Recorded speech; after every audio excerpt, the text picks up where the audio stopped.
Good morning, ladies and gentlemen. I have a little treat for you, and that is for Season 1, my top 3 builds that I'm going to be trying out and playing in the Warzone straight away on the release. The whole Cold War Gunsmith is a little bit different. The attachments are a little bit different, and they work different. So let me give you a short introduction into this and how it works, and how we then do build the gun, and what we actually have to slap on to make the gun work, and what my top 3 guns are on top of that. Let's start with the actual AK-47. Fantastic gun, good damage profile, but as always, every single AK has a weird little shooting pattern. As you can see, the AK pulls off to the left and then slightly comes back to the right, which is okay to handle. I mean, if you're just trying to spray it down, you're pretty fantastic off in the end.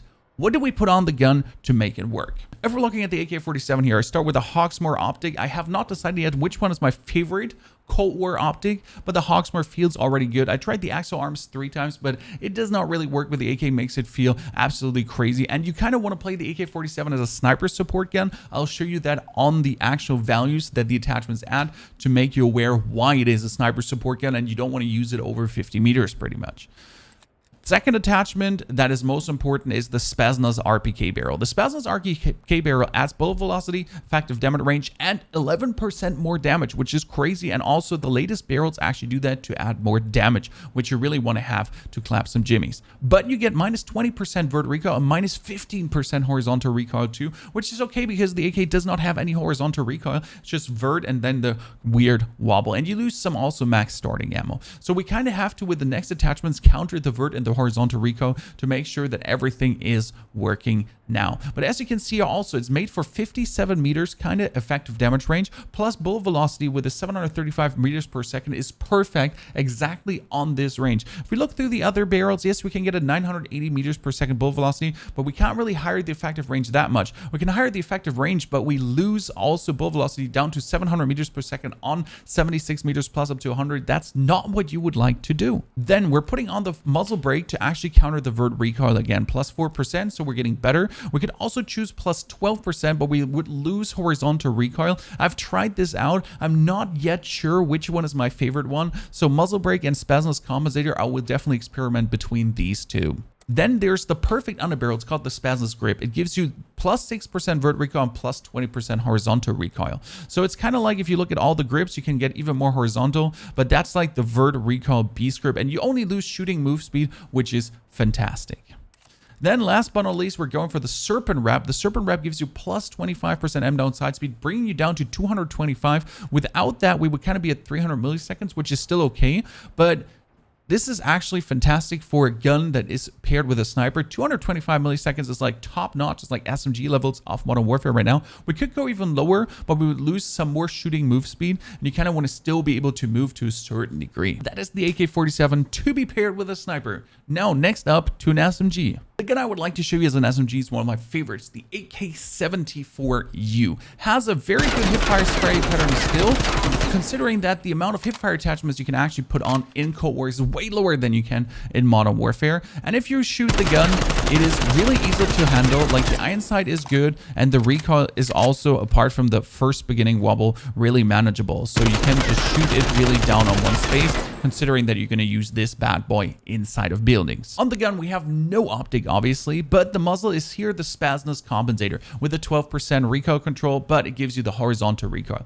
If you do feel like the horizontal is too much, definitely play the muzzle brake instead, because we're talking only about an 8% different here, which is quite fine to handle in that regard. Then on the barrel, we're going for the Task Force barrel. Again, Task Force barrel gives you bonus damage effective range, popping it up to 11 meters with an 875 meter per second. The bullet velocity is here neglectable, but you kind of want to have the 10% extra damage that you don't get with any others. I mean, it's only 3 damage per shot more, but on 3 shots, that's already 9 damage more. Surprise, right? You do lose again the vert recoil and the horizontal recoil that we then do have to counter, which we do with, first and foremost, the hipfire accuracy laser, because the hipfire accuracy does actually not get worse by this barrel, which is a surprise, because it would tell you, thank you, actually, Cold War, for giving us these information. So you put on the 5 milliwatt laser, lose some aim down side speed, but we're still at 250 milliseconds, which is fine.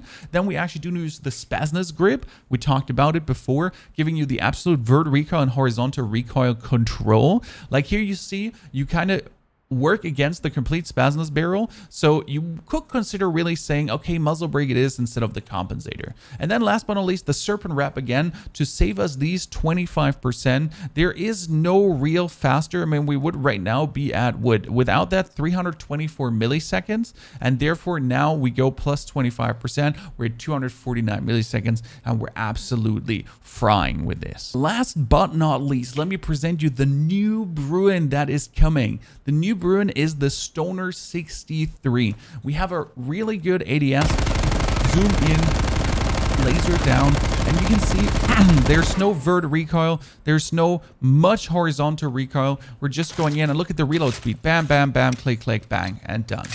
4 seconds. 4 seconds is fine, considering like what was the Bruin 3.2, 3.4 milliseconds with a 60 round mag. If you're shooting it, you can see we're really on point here. I can actually pull against the recoil. Look at that. I can actually pull against the recoil. I can pull it down.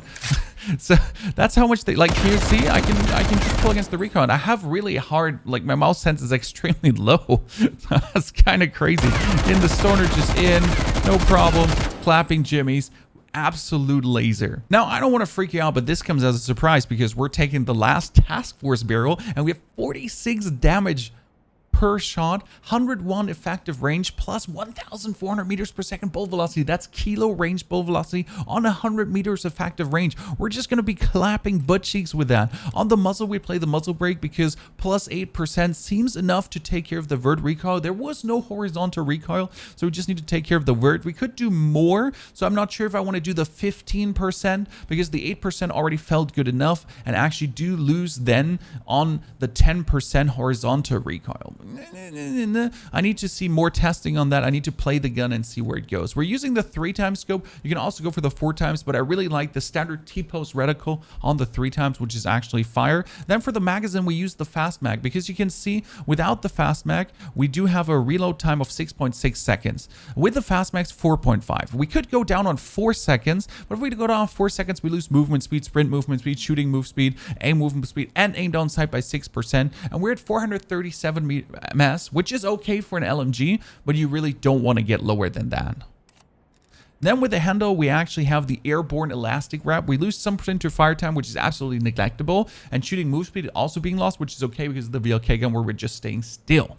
We have some flinch resistance, and again, 30% ADS time plus. We could go 25, but like we're talking about 30 milliseconds different. 30 milliseconds you can really feel already. I mean, without any of these reps, we're at 625, which is really not an option. So we need at least 30% to help us, and therefore we have the new Bruin to clap butt cheeks left and right. I just love this gun already. It's so brilliant. And look at the reload speed. Bam, bam, bam, bam, bam, bam, bam, bam. Done. Ladies and gentlemen, I hope you liked this Cold War Warzone loadout talk to give you a first look at how everything is going to be clapping down, how we're going to be feeling about this, how the guns could be turning out and or not. The season update is coming on the 16th in the morning in Germany very soon, 8 a.m. clapping right down. Get your preloads on PS4, PS5 ready. Might actually do my PS4, PS5 preload that I can then do my PC preload afterwards and already play on PS4. We'll see about that, ladies and gentlemen. Thank you all for watching this. I hope I got you some good feelings for this. Also, do show me your builds that you're planning to play and your sleeper guns that you do think will be OP so I know what to check out. I wish you a fantastic good time and see you soon on Rebirth Island and the new Verdansk with the new weapons.